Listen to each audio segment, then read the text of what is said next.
मुख्यमंत्री देवेंद्र फडणवीस यांच्या वाढदिवसानिमित्त मनसेने खड्ड्यांचा केक कापून प्रशासनाचा निषेध केला। शहरातील रस्ते तातडीने खड्डे मुक्त करण्याची मागणी करण्यात आली। मंत्रिमंडळ विस्ताराच्या चर्चेदरम्यान शिवसेना आमदार दीपक केसरकर यांनी पुन्हा मंत्री होण्याची इच्छा जाहीरपणे व्यक्त केली।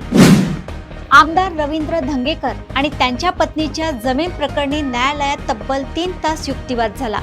दोन्ही बाजूंच्या युक्तिवाद ऐकल्यानंतर न्यायालयाने निर्णय राखून ठेवला। सरकारकडून 2 प्रमुख मागण्यांवर ठोस आश्वासन मिळाल्यास उपोषण मागे घेणार असल्याचे सोनम वांगचुक यांनी स्पष्ट केले। विद्यार्थी आंदोलनाच्या पार्श्वभूमीवर अभिनेत्री आयशा खान यांनी मी आंदोलनात सहभागी नव्हते तरीही पोलिसांनी ताब्यात घेतले असा गंभीर आरोप केला। सीजेपी आंदोलनातील लाठीचार्ज प्रकरणात आंदोलन स्थळावरील सीसीटीव्ही आणि बॉडी कॅमेरा फुटेज सुरक्षित ठेवण्याचे दिल्ली उच्च न्यायालयाने आदेश दिले। पुढील सुनावणी 11 सप्टेंबर रोजी होणार आहे।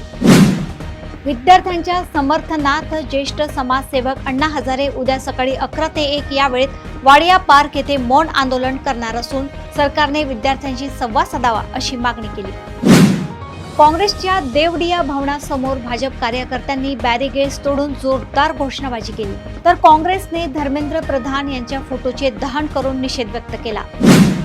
अनंतनागच्या लाल चौक परिसरात दहशतवाद्यांनी पोलीस पथकावर गोळीबार केला। हेड कॉन्स्टेबल आशिक हुसैन शहीद झाले असून एक जवान गंभीर जखमी झाला आहे।